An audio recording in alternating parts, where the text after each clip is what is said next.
Aujourd'hui, dans le portrait du mois, on enfile le kimono, on est parti à la rencontre de Bernard Grenier. C'est une des figures du judo bergeracois. Allez, suivez-moi.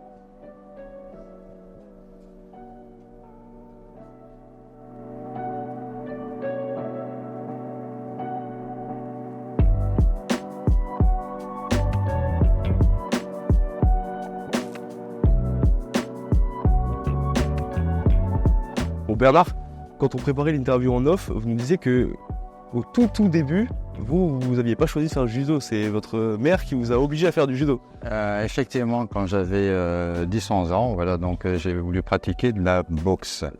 Et bon, effectivement, ma mère considérait que la boxe était peut-être un peu trop violent pour rapport à mon âge.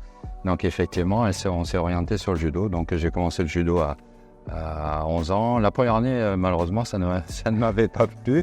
Donc l'année suivante, redemande à ma mère effectivement pour refaire de la boxe. Et elle n'a toujours pas voulu. Donc là, je me suis mis au judo. Et après, bon, ça a démarré. J'ai aimé effectivement pratiquer le judo. Et après, je suis resté dans la pratique du judo. Ça fait plusieurs décennies que vous êtes entraîneur de judo. Vous avez également été coach. Vous travaillez à la ville, vous enseignez le sport aux enfants pendant des années. Donc en fait, l'enseignement du sport, c'est un petit peu toute votre vie à vous. Voilà, effectivement. Donc après, quand je suis revenu en 83, donc j'ai eu un emploi effectivement qui m'a permis de continuer le judo. Donc c'était un emploi où j'étais détaché le mercredi et le samedi pour faire l'école de judo.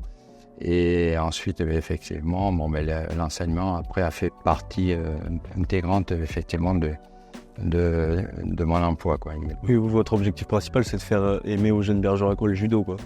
Voilà, principalement. D'autant par mon travail dans un premier temps, en étant éducateur sportif au service des sports de la ville de Bergerac, j'ai pu, comme on en parlait tout à l'heure, initier, faire connaître les sites, donner envie, voilà, de pratiquer. Et effectivement, nous, on reste, voilà, dans une découverte, pratique, enseignement. Après, bon, voilà, on essaie de les amener le plus loin possible. Alors, nous, notre souhait, c'est effectivement de garder les jeunes et puis après qu'ils deviennent adultes et qu'ils passent la ceinture noire.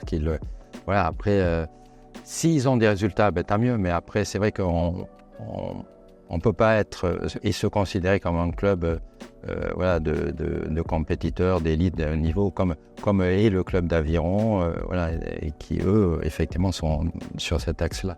Vous, le fait là d'enseigner de nouvelles disciplines, c'est ce qui permet encore de garder de l'attractivité au niveau de l'USB Judo? Le jiu-jitsu a été remis à la page, mais effectivement, les sports comme le Krav Maga, et il y a beaucoup d'arts martiaux, de disciplines d'arts martiaux qui aussi développent des activités de défense. Donc effectivement, on peine un petit peu maintenant à continuer à développer la pratique de jiu-jitsu ou self-défense traditionnelle. Voilà. Après, au niveau de notre discipline, il existe la pratique sportive. Donc, la fédération a mis en place une pratique de combat. Donc, c'est le fighting system. C'est l'aspect pied-point, saisie, projection, où là, effectivement, les compétiteurs vont s'affronter, mais toujours dans le respect des règles. Donc après, il y a également le Newaza. Alors, c'est la forme de jiu-jitsu brésilien, c'est vraiment le travail au sol. Le combat commence debout, mais l'intérêt, c'est d'aller au sol. Donc, c'est uniquement la soumission qui va permettre aux combattants de gagner. Donc, ce sont effectivement deux disciplines que je souhaitais un petit peu développer. J'aurais une dernière question un peu transversale. Le judo, c'est quand même un des sports qui ramène le plus de médailles en France. Et il n'y a pas eu vraiment de creux générationnel. C'est-à-dire qu'il y a toujours des judokas français qui sont en haut de l'affiche régulièrement. Pourquoi, en fait? Qu'est-ce qui explique que c'est aussi bien structuré en France? C'est bien structuré parce qu'effectivement, dans toute la fédération, il y a une formation d'enseignants, régulièrement les gens se forment, se développent. Et le judo est implanté dans tous les départements. En Dordogne, il y a plus de 50 clubs de judo. Alors que dans d'autres disciplines, effectivement, vous allez avoir moins de pratiquants. Donc plus il y a de pratiquants, plus effectivement le haut niveau va se développer et sera performant. Donc effectivement, ceci amène cela, quoi. Bernard, sur ces bonnes paroles, il va falloir que nous fassions une petite initiation au judo quand même. On n'est pas venu pour rien.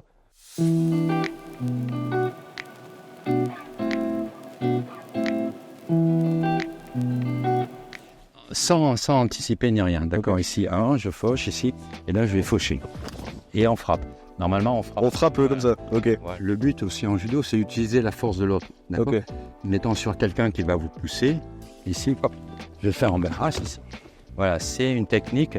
Isagoma, donc il faut garder à l'esprit que voilà, c'est l'utilisation aussi du déplacement et de la force du partenaire.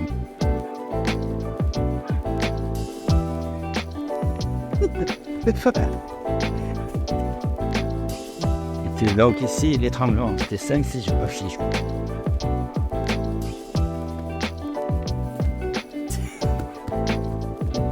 Lève la main. Qu'on voit le beau visage étranglé. Kim. Ça, c'est horrible, ça, vraiment. Ça, c'est horrible. Merci Bernard pour la petite interview, l'initiation. Vous êtes un super coach. Venez à l'USB Judo. Merci Lilian, merci Julien, merci au Café Sport de nous avoir mis un petit peu en lumière au niveau de l'USB Judo. Merci à vous.